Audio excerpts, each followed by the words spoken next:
Okay, so in classical ninjutsu, we talk about the TenChiJin, right? So, and the 30 methods of evasion. So Tenton-jupo, Chiton-jupo, and Jinton-jupo. Each one has 10 methods. Nitton is using like the light or the sun. It's attacking the eyes using the light, basically, okay? There's a similar technique in Togakure-ryu. There are two variations of Hikari-no-ho. There's Hikari-no-ho, like Metsubushi, and Hikari-no-ho Aizu.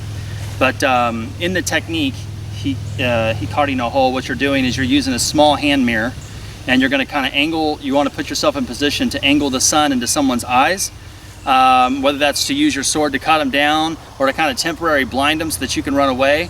Because, I mean, I'm sure you guys have had a flash of light and then it takes a second for you to kind of come to.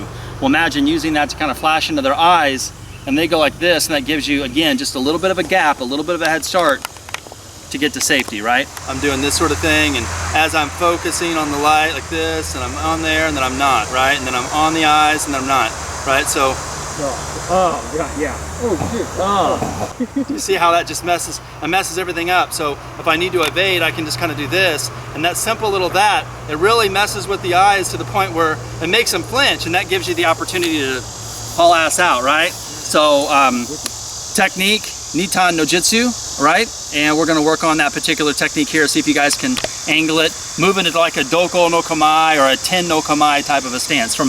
We're talking specifically Tomo-ryu, then you know you would be in like in a ten no kamai, right. And you're using Nitton-no-jutsu to using the sun as a way to get evasion, right? Yeah, so that's kind of, it's an idea. Togakure-ryu has a technique very similar. Like I said, Hikari-no-ho. It's similar, not quite the same, but in its essence and its principles are the same, okay? So that's the thing, when you're studying, we have 7 traditions.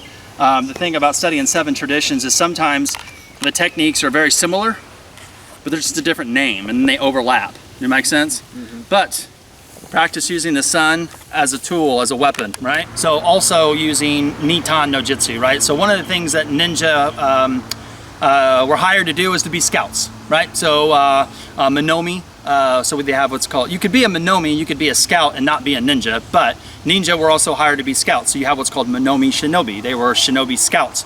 They would go ahead, they'd do secret messages, they would leave certain things. We talked about last night how to leave traces in the night, so some group that's following you can know the correct way to follow you because you're ahead of the group. We talked about night missions and night tactics, right? But if you're in the daytime and let's say that you're quite ahead of maybe a group because you're scouting ahead, you would need to be able to communicate with your group so that you let them know, okay, you guys can come to this area, right? And again, using the sun is a way to do that, using the Nitton and communicating with your group, right? So go ahead, Jocko. There we go.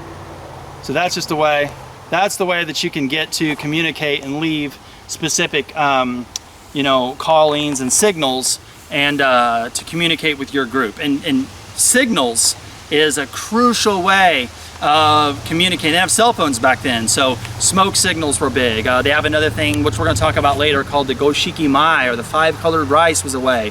The Sikibitsu, which is a stone or a slate pencil, and I know we talk about the yatate as well, but in the 6 tools, there's a reason why the Sikibitsu is so important, because it's a way that you can leave a trace, but it's also easily removed, and it's much more efficient for a spy leaving a secret message than say a yatate where you're kind of writing something out.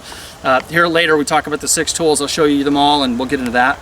But communication skills is key. If you're a spy, even in the modern day, CIA, whatever, right?